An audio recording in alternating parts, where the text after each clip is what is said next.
चुनाव के बीच कांग्रेस को लगे ताबड़तोड़ झटके। मैंने ये बोला है कि जो मुझे चेयरमैन का पद दिया गया है वो एक धुंधला है, एक आई वॉश है। बड़े बड़े जो पोस्टर्स लगाए गए पार्टी की तरफ से, उसमें मैं राष्ट्रीय चेयरमैन होने के बावजूद भी मेरी फोटो नदारत थी। तो उसका क्या मैसेज आता है जनता में?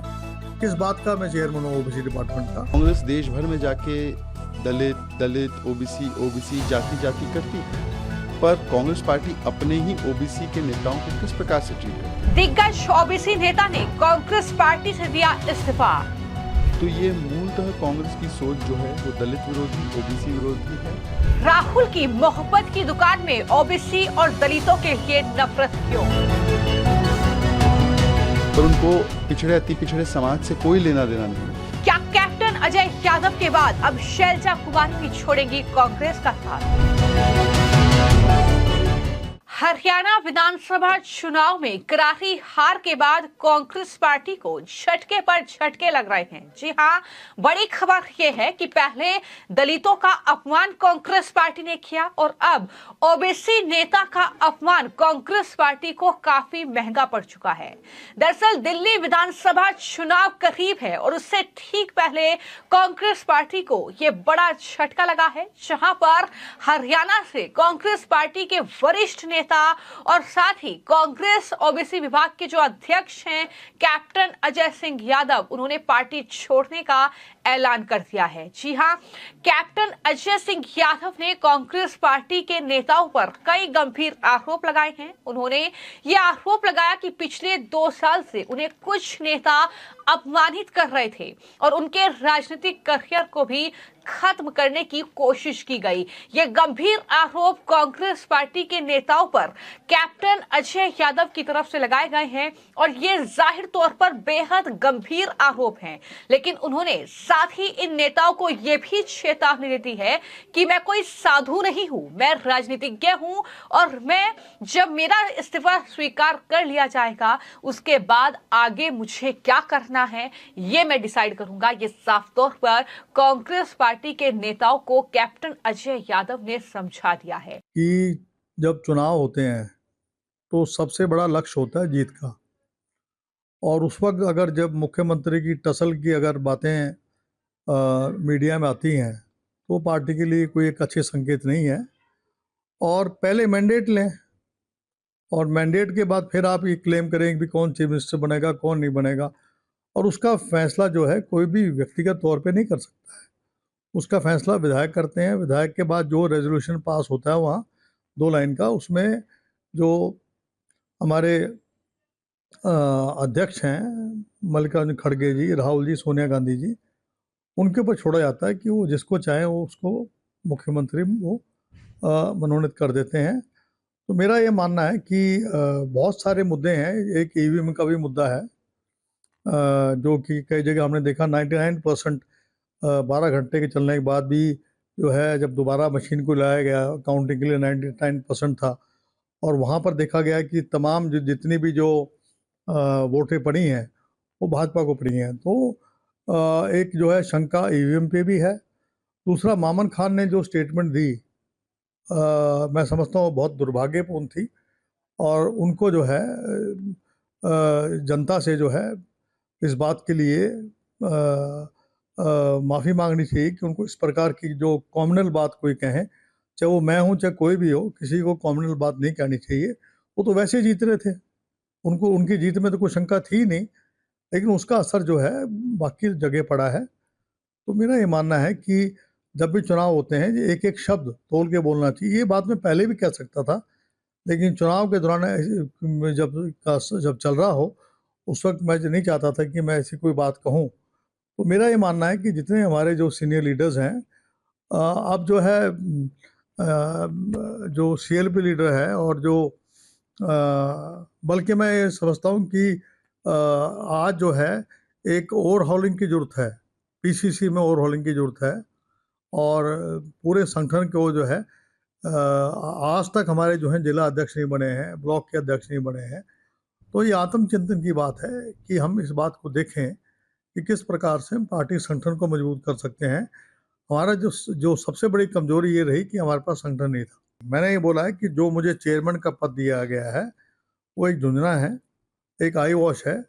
हमारे यहाँ साउथ हरियाणा से जो हमने 4 डिस्ट्रिक्ट जो लिए हैं उसमें ना कोई CWC में है, ना CEC में है, ना जो है आपके हरियाणा प्रदेश कांग्रेस कमेटी में कोई है। आप देख रहे हैं कि साफ हो गए हम। 4 जिले गुड़गांव, महेंद्रगढ़, रेवाड़ी और फरीदाबाद, तो ये जो एरिया है इनकी जो है अनदेखी जो है वो पार्टी को बहुत ही घातक साबित हुई।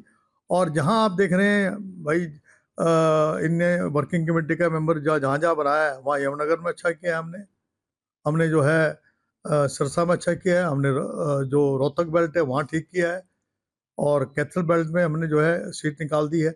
और जहाँ अगर आप मतलब कि प्रॉपर ओबीसी के जो लोगों को अगर आप मेन स्ट्रीम में अगर आप नहीं लेके आएंगे, ना कोई जनरल सेक्रेटरी है ना कोई, तो उससे जो है लोगों में आप देखिए जो पोस्टर्स लगे, बड़े बड़े जो पोस्टर्स लगाए गए पार्टी की तरफ से, उसमें मैं राष्ट्रीय चेयरमैन होने के बावजूद भी मेरी फोटो नदारत थी। तो उसका क्या मैसेज आता है जनता में, किस बात का मैं चेयरमैन हूँ ओबीसी डिपार्टमेंट का, मेरा ये मानना है। लेकिन यहां पर बीजेपी ने कैप्टन अजय यादव के इस्तीफे को लेकर कांग्रेस पार्टी पर जबरदस्त हमला बोला है। कैप्टन अजय यादव ने जो इस्तीफा दिया है राष्ट्रीय ओबीसी मंच से कांग्रेस पार्टी के, ये दिखाता है कि कांग्रेस की मूल सोच ओबीसी विरोधी है, दलित विरोधी है। कांग्रेस के सिद्धांत और हाथी के दांत खाने के अलग दिखाने के अलग होते हैं। कांग्रेस देश भर में जाके दलित ओबीसी जाति करती है, पर कांग्रेस पार्टी अपने ही ओबीसी के नेताओं को किस प्रकार से ट्रीट करती है। उन्होंने ट्वीट में लिखा है कि मुझे शैबिली ट्रीट किया गया। उससे अलावा हमने देखा है कि किस प्रकार से सीताराम केसरी की धोती फाड़ना हो, या ओबीसी के खिलाफ मंडल कमीशन आयोग के खिलाफ स्टैंड लेना हो, जो इंदिरा जी और राजीव जी ने लिया था। राजीव जी ने तो बताया था कि ओबीसी का आरक्षण बुद्धुओं को दिया जाता है। नेहरू जी स्वयं आरक्षण के खिलाफ थे।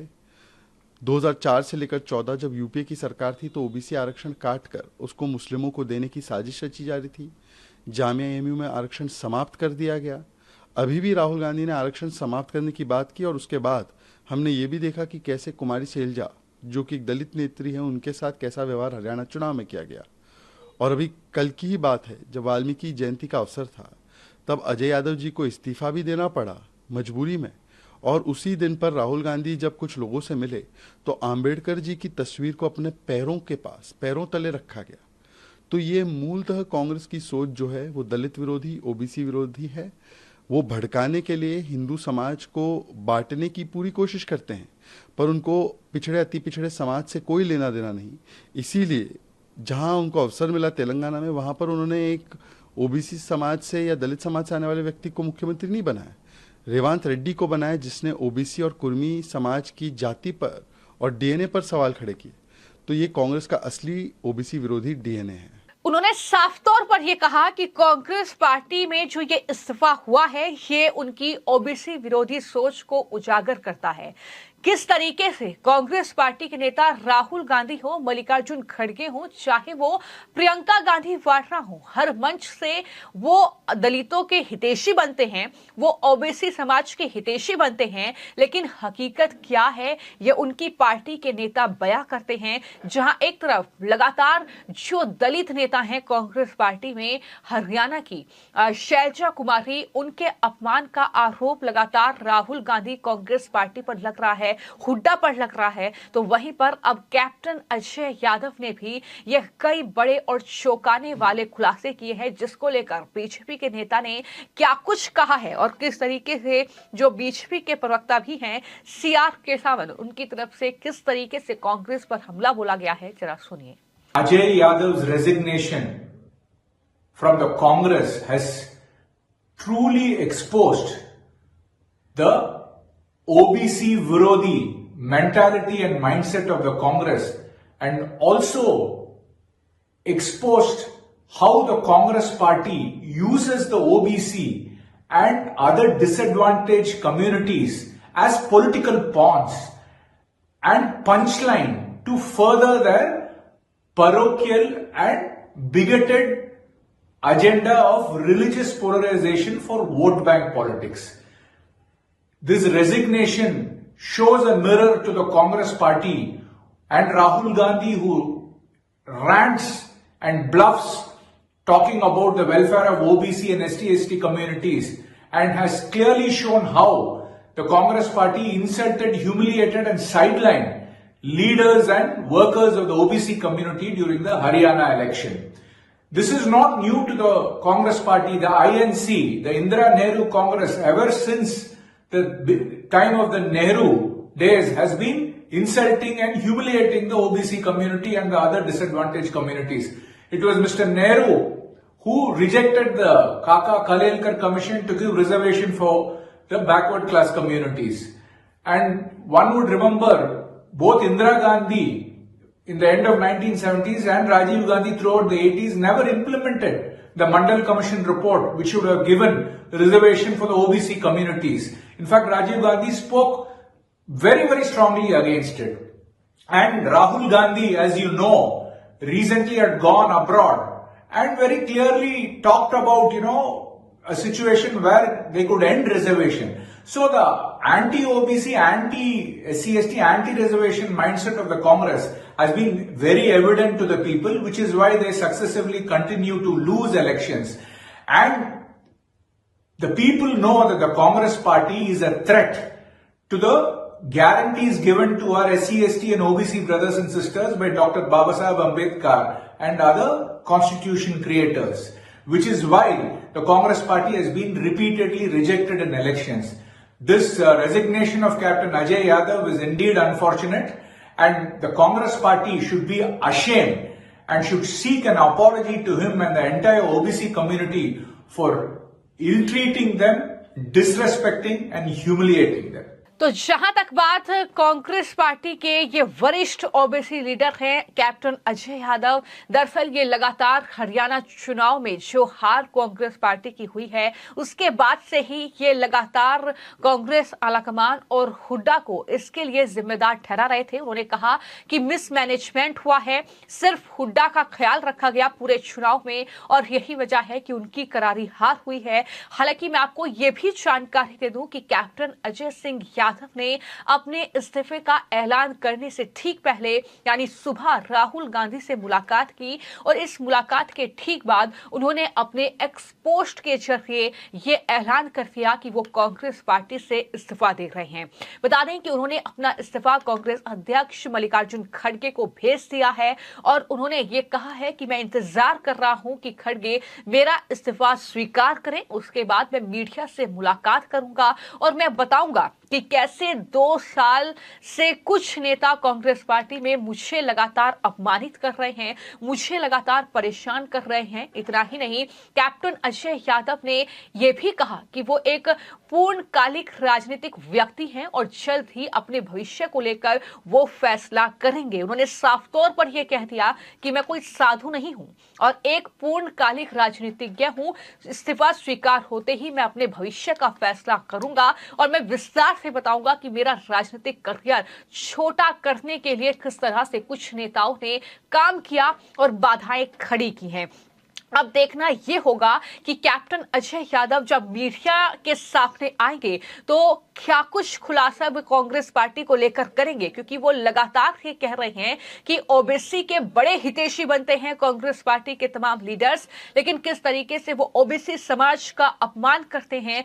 जो नेता ओबीसी समाज के उनकी पार्टी में है, जो दलित समाज के नेता उनकी पार्टी में है, उनका किस तरीके से अपमान किया जाता है। उन्हें मंच पर जगह नहीं दी जाती है, उन्हें मीटिंग्स में नहीं बुलाया जाता है, उन्हें चुनावों में दरअसल किस तरीके से जो है दरकिनार किया जाता है। ये तमाम बातें उनकी तरफ से कही गई हैं और ये कहीं ना कहीं जो खुलासे होंगे कांग्रेस पार्टी के लिए ये बहुत ज्यादा मुश्किलें बढ़ाने वाले हैं। आने वाले वक्त में दिल्ली में विधानसभा का चुनाव है जो कि हरियाणा से सटा हुआ जो है कहीं ना कहीं केंद्र शासित प्रदेश है। इसके अलावा महाराष्ट्र में विधानसभा का चुनाव है, तो जाहिर तौर पर उनके खुलासों का सीधा असर जो है वो इन चुनावों पर पड़ना तय है। लेकिन जहां तक बात कैप्टन अजय यादव की है, जो कि ऑल इंडिया कांग्रेस कमेटी में ओबीसी मोर्चा के चेयरमैन की जिम्मेदारी संभाल रहे थे, उन्होंने पार्टी की प्राथमिक सदस्य के साथ सभी पदों को छोड़ने का ऐलान किया। और किस तरीके से उन्होंने कहा कि यह इस्तीफा मेरे लिए आसान नहीं था, बहुत कठिन था, क्योंकि मेरे परिवार का कांग्रेस से 70 साल पुराना नाता रहा है। उन्होंने साफ तौर पर कहा कि मेरे दिवंगत पिता राव अभय सिंह 1952 में कांग्रेस से विधायक बने और उसके बाद मैंने पारिवारिक जो परंपरा थी उसको जारी रखा, कांग्रेस पार्टी को वक्त दिया। लेकिन सोनिया गांधी के कांग्रेस अध्यक्ष पद से हटने के बाद मेरे साथ बुरा व्यवहार किया गया, इससे मेरा पार्टी हाईकमान से मोह भंग हो गया। इस बार रेवाड़ी सीट से कैप्टन अजय यादव के बेटे चिरंजीव राव बीजेपी उम्मीदवार लक्ष्मण सिंह के खिलाफ चुनावी मैदान में थे, लेकिन वो हार गए। लेकिन किस तरीके से एक दिग्गज ओबीसी लीडर का अपमान जो है वो कांग्रेस पार्टी ने किया है, जो बार बार विधायक चुने गए, और इस तरीके से ये अपमान कितना महंगा अब कांग्रेस को पड़ेगा, ये आने वाले वक्त में देखना होगा। लेकिन फिलहाल सवाल यही है कि हरियाणा की हार और इस तरीके से दलित और ओबीसी लीडर्स का अपमान कांग्रेस पार्टी को ये दिल्ली और साथ ही महाराष्ट्र के विधानसभा चुनाव में कितना महंगा पड़ेगा, इसका जवाब आप भी जरूर दीजिएगा और बताइएगा कमेंट बॉक्स में कि आखिर इस खबर को लेकर आपकी क्या राय है। आपको क्या लगता है कि कैप्टन अजय यादव का इस्तीफा कांग्रेस पार्टी के लिए कितनी ज्यादा मुश्किलें जो हैं वो आने वाले वक्त में बढ़ाने वाला है और चुनावों में कितना असर इसका होगा।